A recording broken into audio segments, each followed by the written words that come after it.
Talasemiya irsi qan xəstəliyidir.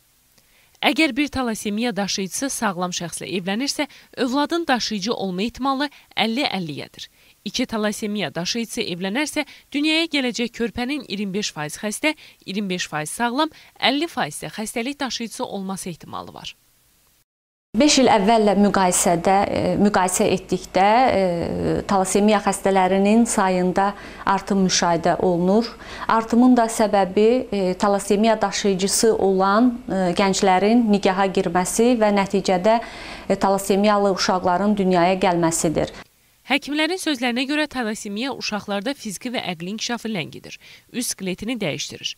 Belə uşaqlar tez-tez infeksiyon xəstəliklərə yoluxur.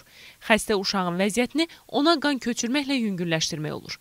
Daha bir müalicə üsulu isə sümük iliyinin köçürülməsidir. Sağlamlıq arayışında nəinki digər xəstəliklər, o cümlədən talasemiya daşıyıcılığı yoxlanıldıqdan sonra gənclərin nikaha girməsi çox yüksək alqışlanası bir tədbirdir, bir addımdır. Həkimlərin sözlərinə görə bu xəstəliklə doğulan uşaqlar vaxtında müalicə və müayinə olunmalıdır.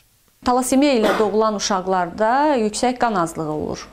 Yəni, burada qan yaranma prosesində patologiya olur, qan yaranma prosesi çox ləng gedir.